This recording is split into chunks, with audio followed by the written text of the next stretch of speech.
Welcome, everybody, to LearnBiz. This is the podcast, All Things Small Business. And today we're going to go to what we like to call a sideline or a side conversation.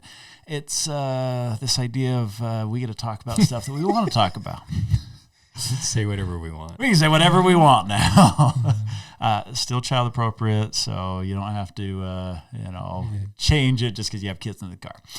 But on all seriousness, there was this thought that I had, and I kind of ran it past you, and we decided that this would be interesting enough to do an episode on it.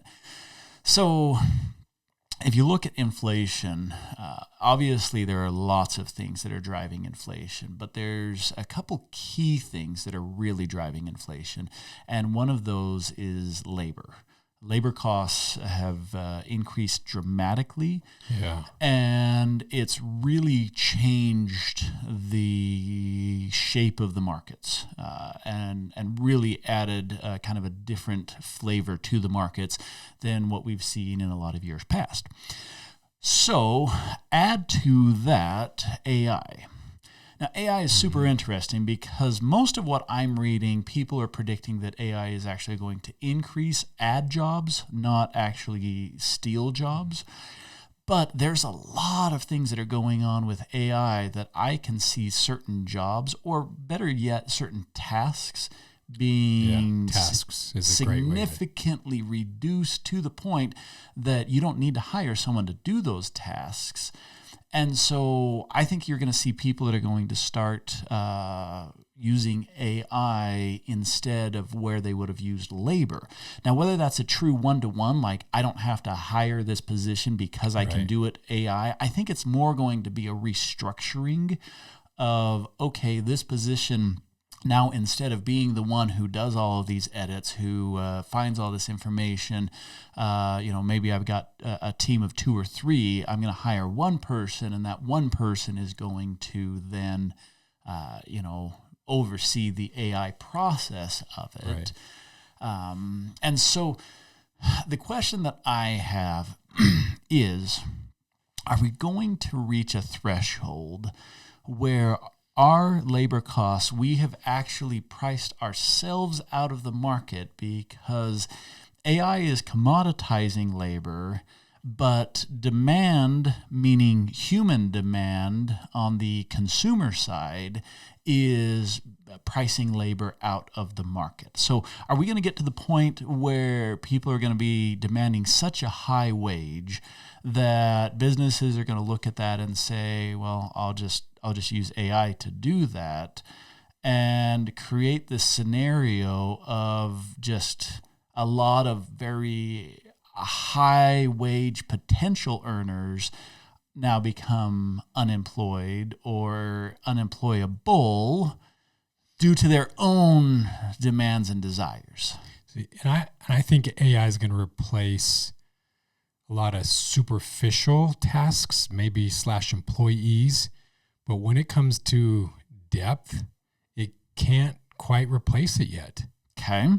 I reference market research. It's great for surface level stuff to just, instead of me spending my time looking at every website, it can do it really fast. But it only pulls surface level. The really deep stuff that I sometimes need to know, I have to still do that myself. But I also read an article just recently referencing they compared AI and manufacturing, that just in manufacturing, as companies who become hyper-focused and they're really streamlined, that's how they get their economies of scale to stay highly competitive. AI is going to they compared AI is going to be the same way, that companies that the more streamlined they can become with using AI, the more beneficial it's going to be for them. But if you still kind of if you just kind of stay focused on, hey, we're doing the job shop type stuff, then it's never going to be that beneficial for your company. That's interesting, because a lot of people are looking at AI as the go-to for everything. And just because I can use it doesn't mean I should use it. And using a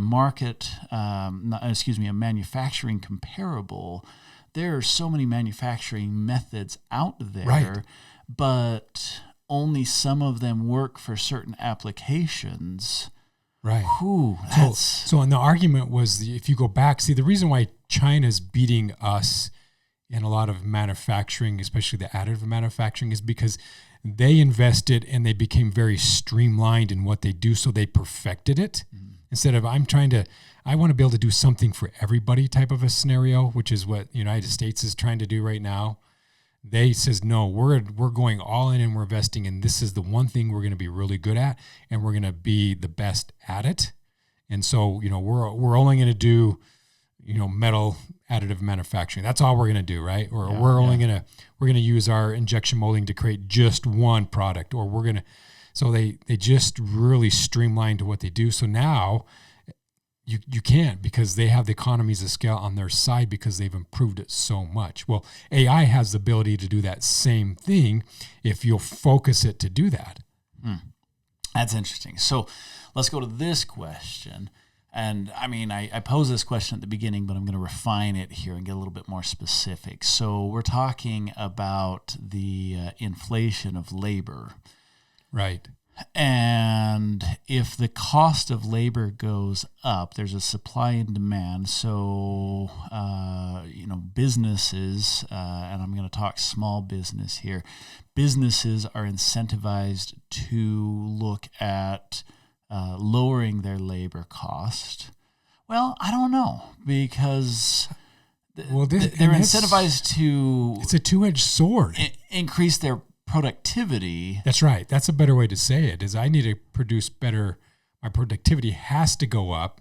How do I get it to go up? Is it labor? Is it AI? Is it a combination of both?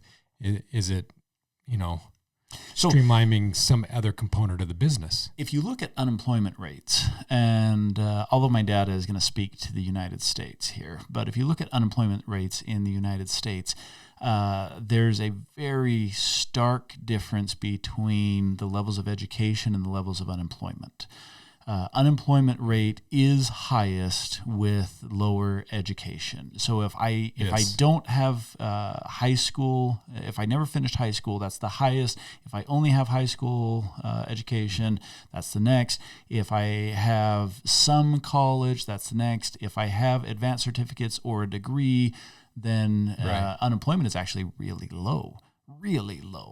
Almost to the point, there are some that argue that it's low enough that it's an option. People that aren't getting a job are because they're too finicky. Yeah, and I'm not getting into underemployment here. Where people are like,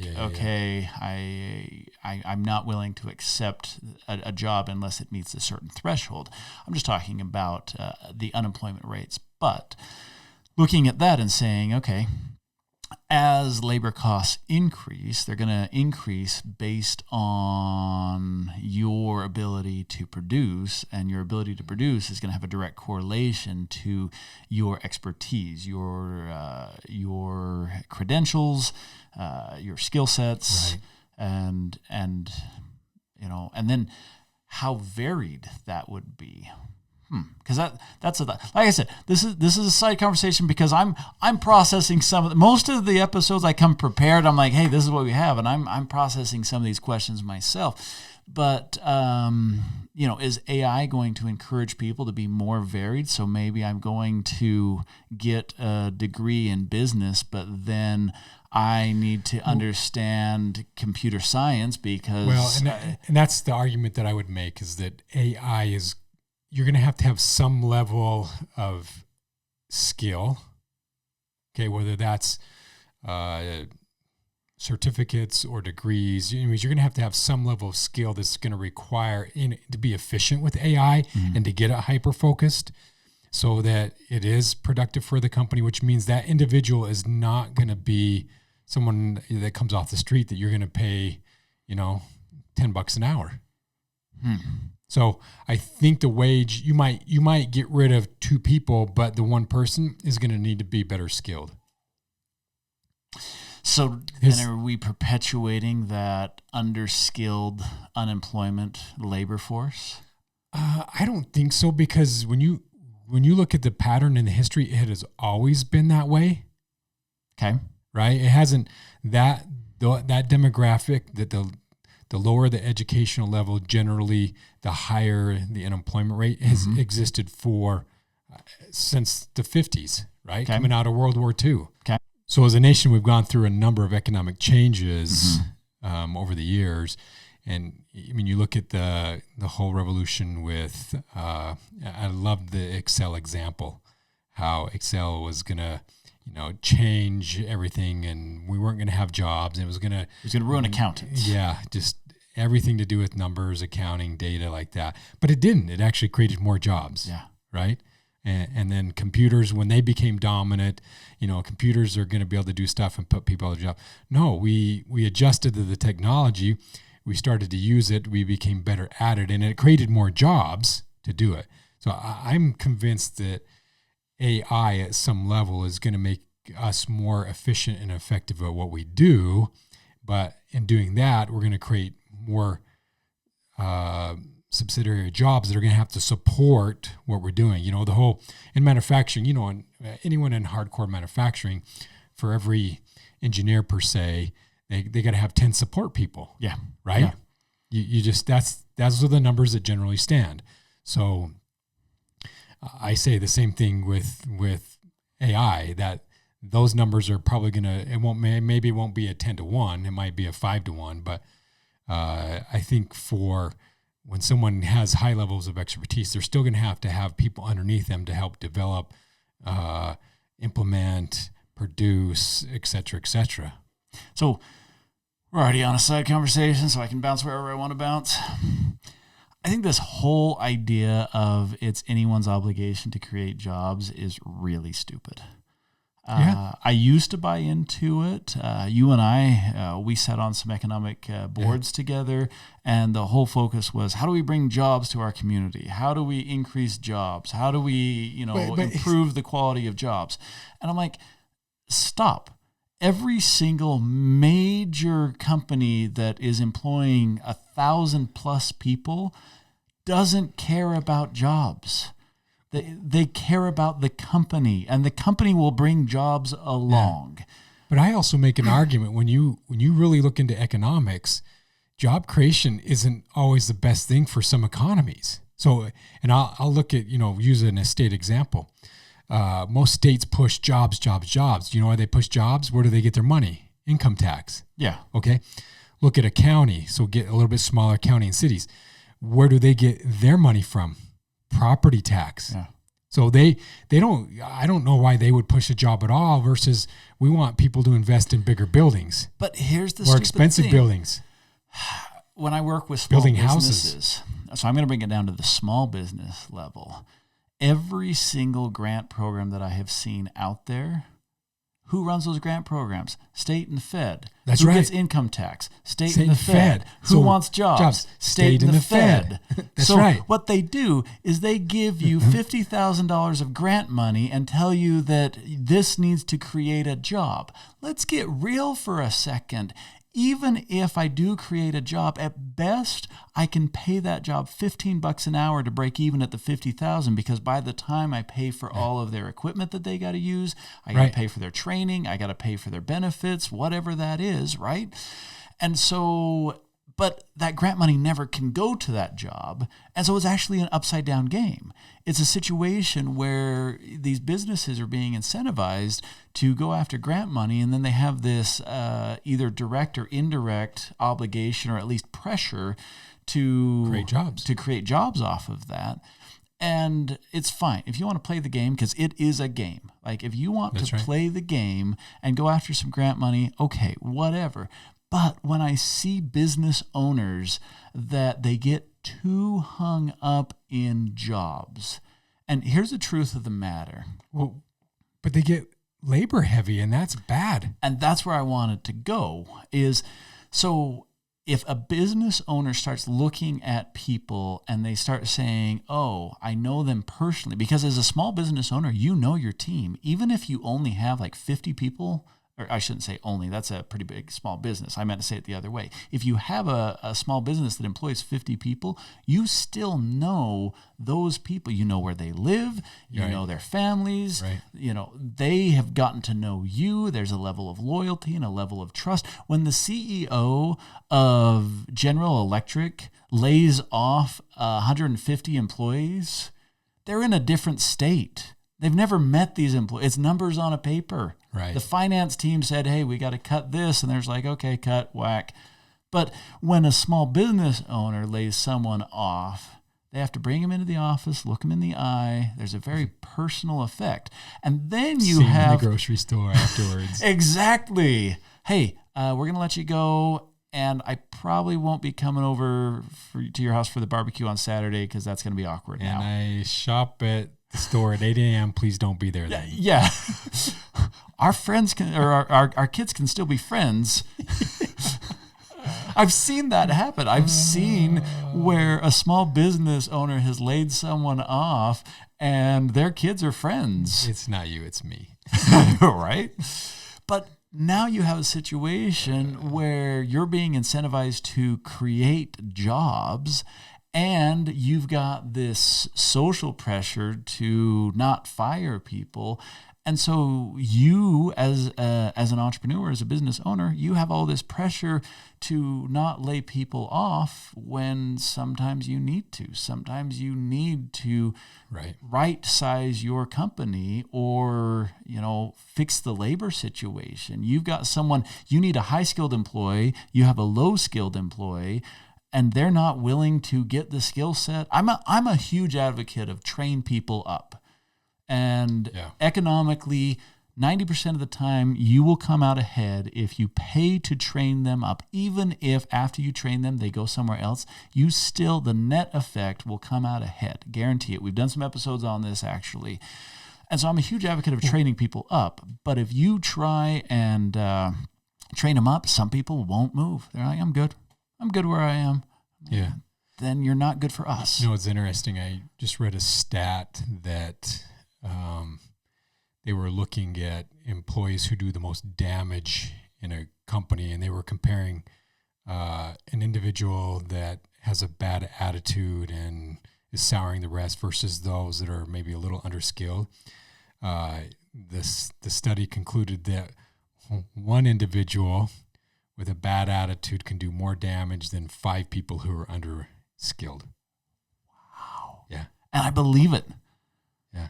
I believe it. Yeah, I'm not too surprised, but it was interesting that how they put some data behind it. It was pretty interesting that having a bunch of people who are slightly underskilled still do less damage than someone who's souring everybody. Which is funny because, and again, I feel like I keep justifying this as a side conversation. What I'm trying to say is you're getting some opinion here. That's what I'm trying to make sure, that our listeners are aware that there's some opinionated statements based on experience. Like, this isn't coming out of nowhere. And some data. You know, well, there is some data. I'm just saying I haven't prepped for this, so please recognize. And in a world of fact checking, maybe I'm too nervous that everyone's gonna be like, wait a second. I'm like, look, I'm sharing my opinion. But those people with bad attitudes, from my experience, they tend to threaten the business owners, and they usually do it indirectly. Sometimes they'll do it passive openly, aggressive, very passive aggressive. Yeah. But they sabotage everything behind, which is frustrating. And they'll set up their position. They'll hold information to where, like, go ahead and fire me. They don't know how to do this. I'm the only one who knows how to get into that software. I'm the only one who has those client relations.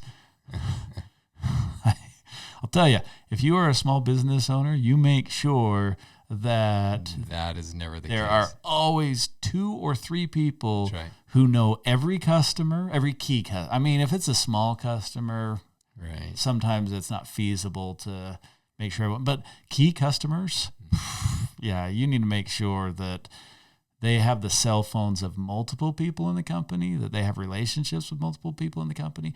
And sometimes, if you're going to go do a business meeting and you're going to go do dinner with them, just bring another person from the company along. It makes your Right. company look a little bit more stable because it's not just a one-man show, but it opens up some relationship doors. And so if ever you have an issue where that person is no longer with the company, so if you got like a sales director and they're out whining and dining people, have the assistant sales director go with them. Just costs you a little bit more, but I guarantee it's worth it. For me, that scenario when it comes to labor costs is significantly worse than what you're going to have to worry about with AI. Yeah, we were talking AI, weren't we? Whoop. But it is. There's other issues that I think are going to do more damage when it comes to labor costs than AI. And and I think this will be kind of my takeaway point. This is what I want to wrap up here is, as a business, damage control is huge. And we will spend thousands of dollars on, virus protection or, looking at ransomware or malware and how do we protect ourselves against that. We'll put locks on our doors.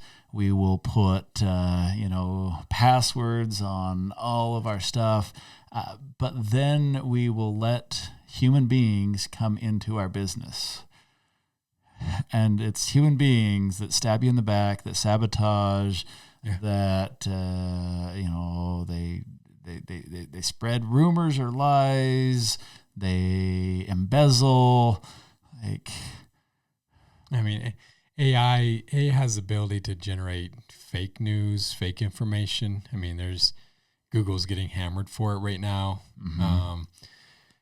But a lot of times you can check that, you know what I mean? It's when a computer generates it, you don't feel bad for questioning it. When someone's standing in your face and gives you information,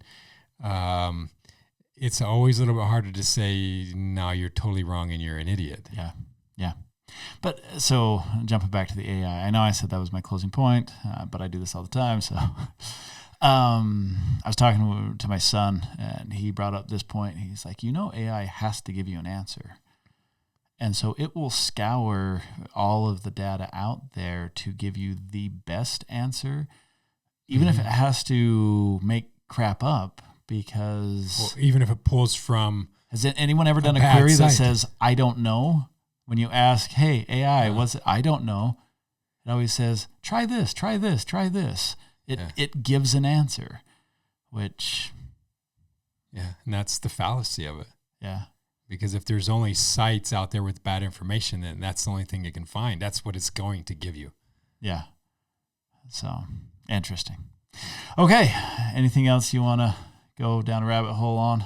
No, I think we've done enough damage. Well, thank you so much for tuning in. Appreciate you guys, the listeners. And if you like what we have and you want to check it out more, go ahead and check us out. We can be found at jazzjune.com/learnbiz. That is the best place to connect with all of our learning content. You can also follow us on the YouTube channel, LearnBiz, at Ryan Earl Murray, if you want the handle. But love to have you, and we will catch you next time. See you.